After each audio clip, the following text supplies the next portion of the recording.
Hello there, internet people. It's your good buddy Rue, and hey, check us out. I said that I would do a second video this week, and I'm actually doing it. It's not like a 3-week gap where I have to whatever. So I'm pretty cool, and you're pretty cool because you're watching me be pretty cool. So everybody's pretty cool, and comics are cool. Sweet. So that's enough for an introduction. Here we go. Hellblazer 294.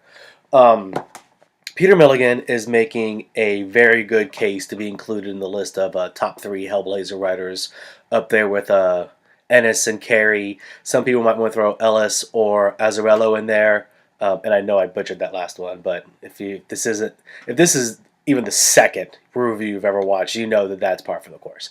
And so no matter how you flip all the 4 of those, again, Ennis, Ellis, Carey, and Azzarello, Milligan is going to kick at least 2 of them off the top 3 list.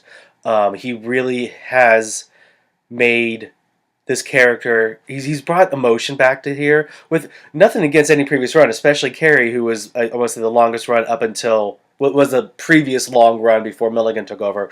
Nothing against any of those other ones, but giving John someone to care about again, other than just his niece, was a much needed addition to this cast. And one of the things I truly, truly have always loved about Hellblazer, and this is issue 294, and I've said it before and I'll keep saying it again, I have 294 of these all in single issue format, and it is actually the pride of my collection. And so there's 6 issues left until 300 of them, and every writer, Constantine's kind of like the Incredible Hulk in that every writer can do what they want with the character and really, really make him their own. But for a Vertigo book who's had so many different creators on it and 300 issues, I'm constantly impressed with how well each writer respects continuity.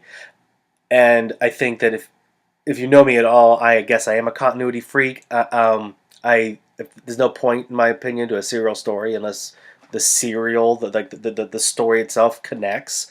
And Hellblazer has always been very good about that.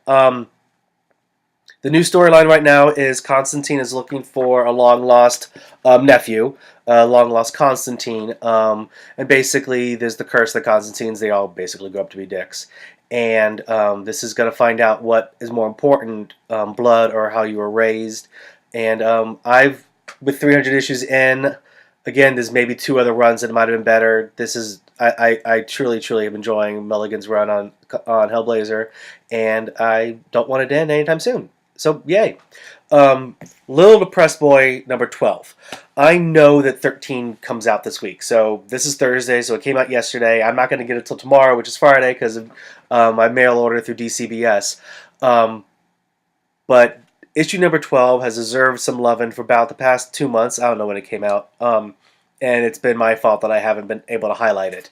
This book is seriously, you can't predict when this is going to come out. Like, they do a really good job of soliciting it when they know when it's going to be ready. Excuse me. But, and after last week's episode, I think everybody knows how much that kind of annoys me when there's no real set schedule. But that's primarily only for Marvel and DC books, because I feel that, like, independent books like Image, and especially independent creators, create their own stuff.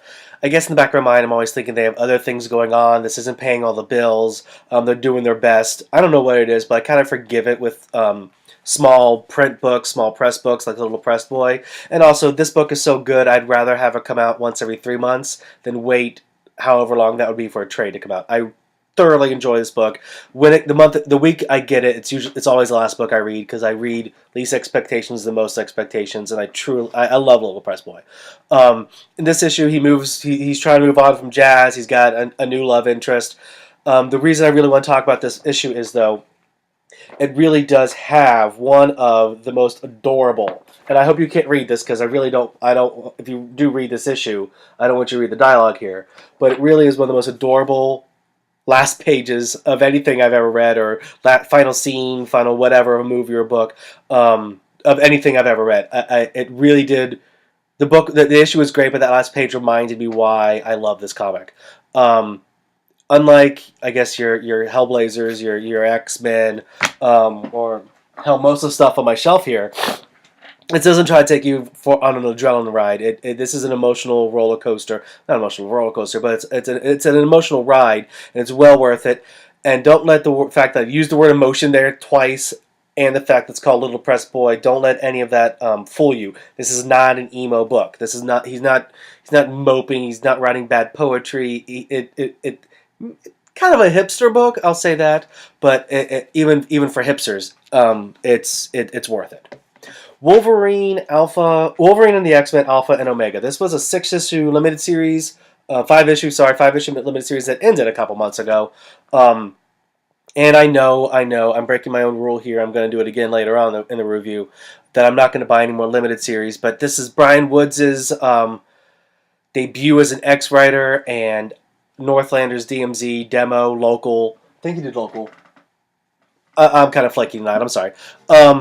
I've never read a Brian Wood book I didn't like, and I really, really wanted to give him 5 issues to find out if he could write the X-Men before investing in the ongoing. Thank God he saved us from Gischler X-Men book. I thought it was a good idea, and it was a good idea not only because it gave me a good way to test them out, but this was a damn good story. I'm not sure how important this miniseries is, because we all know miniseries rarely count unless they're this big summer event, but it was a good take on Wolverine and Armor, but more importantly, it was the first time I've read a book with Quentin that really humanized him. Mutinized, made him seem like a person that I would have an emotional reaction and attachment to. Great. I can't say enough about Brian Wood. I can't say enough. I think the trade is out, or it's for pre-order. It's not an important book. Probably nothing in it is going to come back to anything. But if you just want a nice, quick X book to read, and you find it cheap at a bookstore, or you see it at your library, I'd recommend picking it up. Again, it's just 6 issues. The art's really cool. I kind of dig this cover. It's shiny because I have it in the bag that I keep it in. Yes. So pick it up. It's a good comic. Speaking of good comics that need a bit more respect, Superboy. This is the new DC, and this is just I read this tonight, and as soon as I was done, I was like, no, I promise a review, and if I want to give this one. Anyone who watches, I'm sorry, I have an itch. Anybody who's watched these, I think I've mentioned before, I have no regard, no respect, or no interest in any character that wears the S. Superman has bored the crap out of me every time I've tried to read them. I stand by the fact the best Superman story ever told was Hitman number 32, and then Hitman and JLA, the 2-issue miniseries that came out after Hitman was done. And if you haven't read Hitman, turn this off and just go buy all the Hitman trades. It's awesome.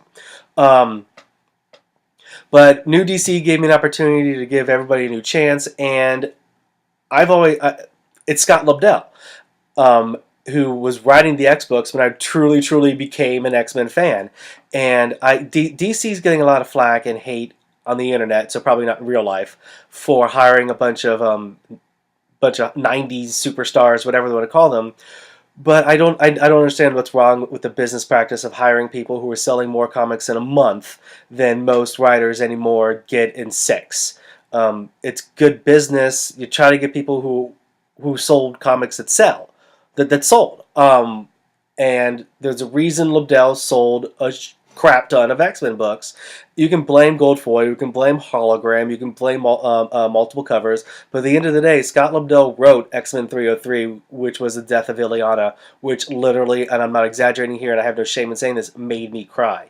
He wrote 290, where Forge proposed to Storm, and again, just this emotional wreck of a book, because at the end, and hell, for the past 15-20 years since that issue, I'm still mad at Storm and with what's going on with Black Panther.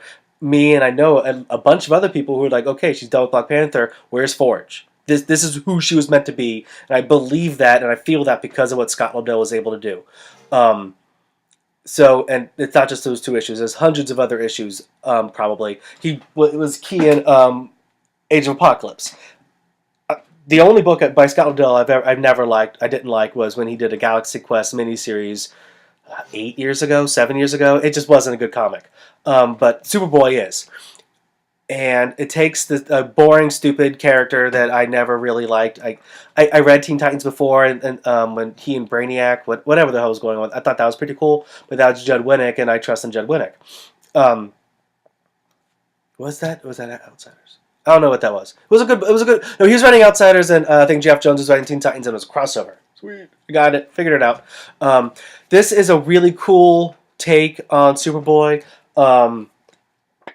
A lot more of the, it's called Incubation, so a lot more of the incubation period, what the beaker he came out of, and all that other stuff. It's a good story. The inclusion of some old school Wildstorm characters, along with the soft crossover, there'll be a hard one very soon, with Teen Titans. It all felt natural and didn't have that forced feel that some of the other new DC books had. That they just like, okay, you're basically pounding round into square, however the saying goes.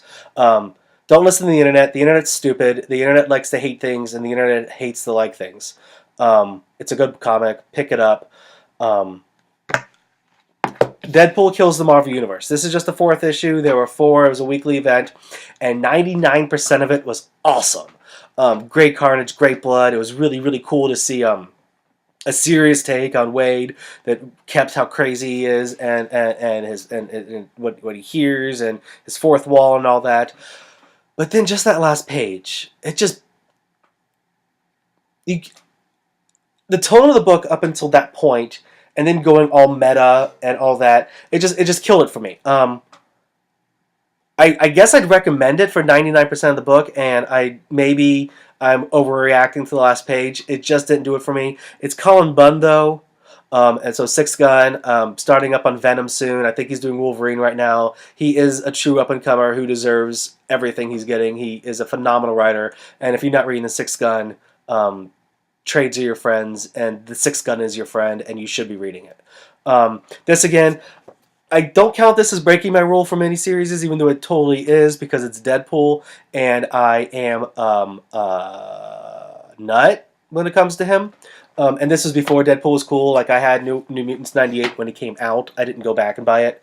God, I'm old.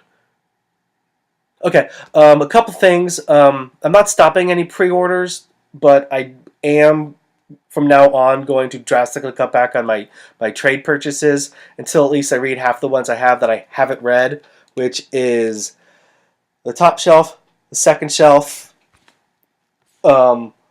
this omnibus, and, well, these 2 omnibuses. Don't know if you could hear me because I turned my back. I have my Thor omnibus upstairs, and next to my bed is Essential X-Men Volume 10. Next to my chair upstairs are a bunch of trades. Just finished Teen Titans. I have Thief of Thieves to go through. Incognito just got this really cool hardback deluxe edition.